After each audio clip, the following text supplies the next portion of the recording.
Assalamualaikum warahmatullahi wabarakatuh. Perkenalkan nama saya Amin Umar Syahid dengan NIM 241101108. Saya merupakan mahasiswa STIMIK Mandira Indonesia. Di sini saya diberi tugas untuk mengenal apa itu ITIL.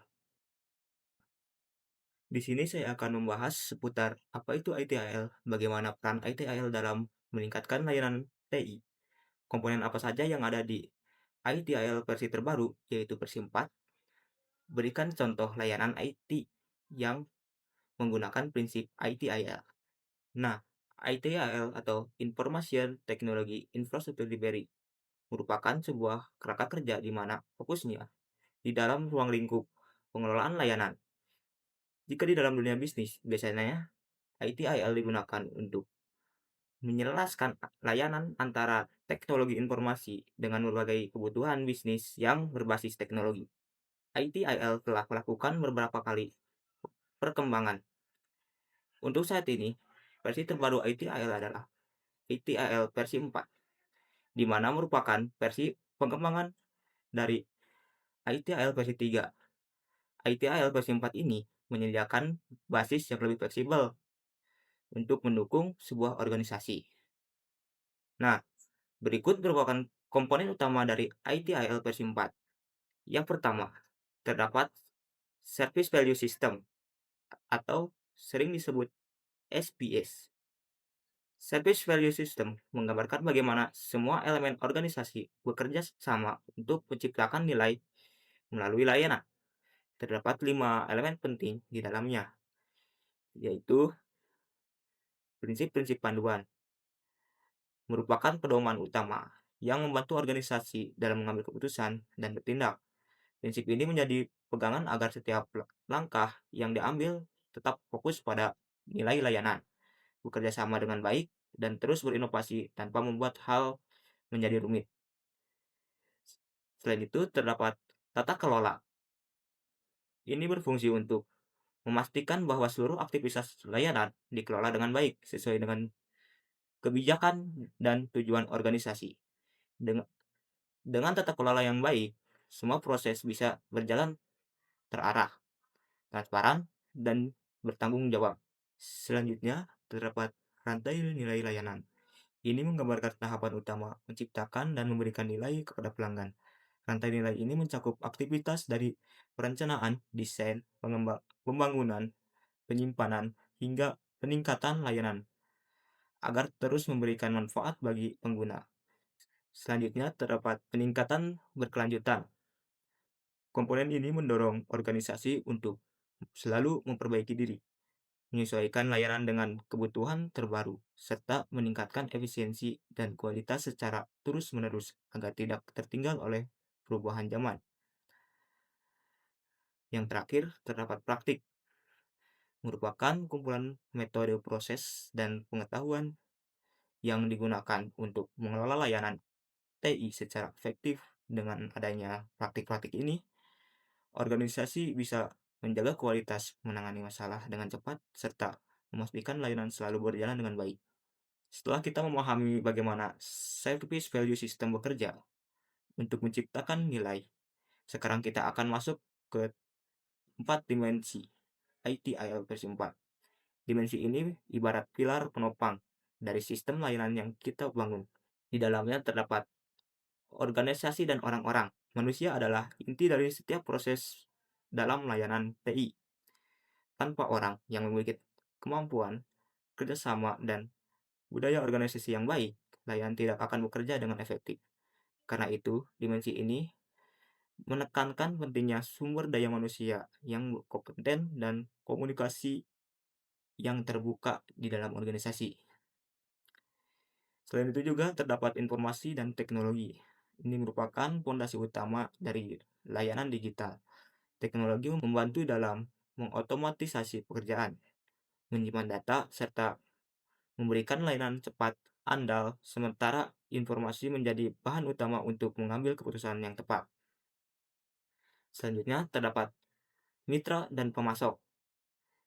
Tidak semua hal bisa dilakukan sendiri oleh organisasi.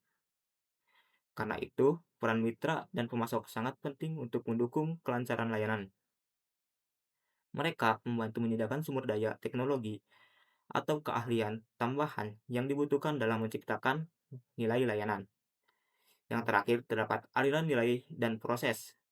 Dimensi ini memastikan bahwa setiap langkah dalam penyediaan layanan berjalan secara efisien dari awal hingga akhir, dengan proses yang jelas dan terstruktur. Nilai layanan dapat mengalir dengan lancar kepada pelanggan tanpa hambatan. Nah, ini merupakan mind map dari struktur ITIL versi 4. Kurang lebihnya sama seperti yang tadi saya jelaskan pada slide sebelumnya. ITIL digunakan untuk membantu organisasi dalam mengelola layanan TI secara lebih efektif dan terstandar. ITIL menstandarkan proses kerja TI. Dengan adanya standar ini, setiap aktivitas dan prosedur TI memiliki panduan yang jelas.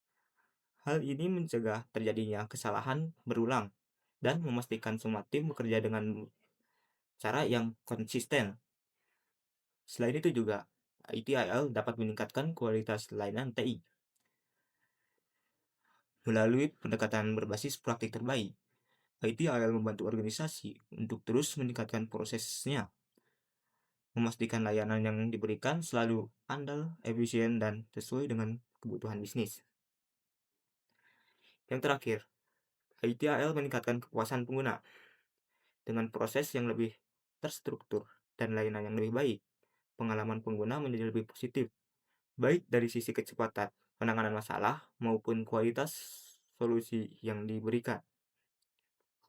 Jadi, secara keseluruhan, ITIL digunakan karena mampu menciptakan sistem layanan TI yang terarah, berkualitas, dan berorientasi pada kepuasan pengguna.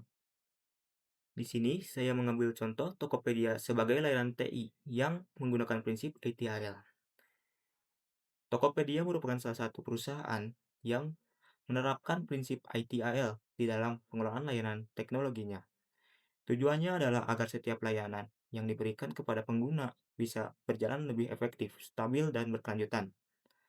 Ada 4 prinsip utama ITIL yang diterapkan Tokopedia dalam penyediaan layanannya. Yang pertama, terdapat service strategi.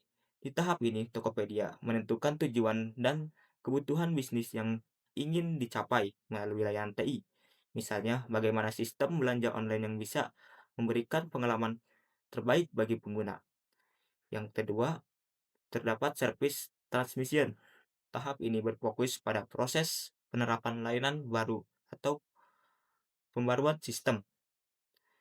Tokopedia memastikan setiap update fitur, setiap sistem pembayaran atau keamanan diuji dengan baik sebelum diluncurkan ke publik. Yang ketiga, service design. Di sini Tokopedia merancang bagaimana layanan TI disusun agar mudah digunakan, aman, dan responsif. Contohnya, desain antarmuka aplikasi dan sistem customer service yang tanggap. Dan yang terakhir, service operation. Tahap ini merupakan pelaksanaan langsung dari layanan.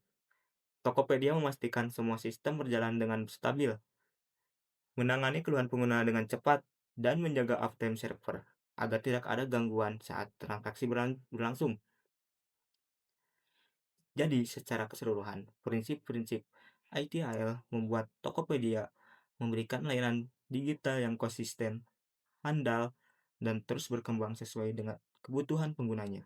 Dapat ditarik kesimpulan bahwa ITIL bukan hanya sekedar panduan teknis, tetapi juga strategi untuk pembangunan layanan TI yang bernilai tinggi dan berkelanjutan. Dengan menerapkan prinsip ITIL, sebuah perusahaan atau organisasi dapat menjaga kualitas layanan sekaligus meningkatkan kepuasan pengguna di era digital saat ini. Mungkin itu saja yang bisa saya sampaikan pada kesempatan kali ini. Semoga apa yang telah saya jelaskan dapat dipahami dan bermanfaat bagi kita semua. Terima kasih atas perhatian teman-teman dan dosen pembimbing. Sekian, terima kasih. Wassalamualaikum warahmatullahi wabarakatuh.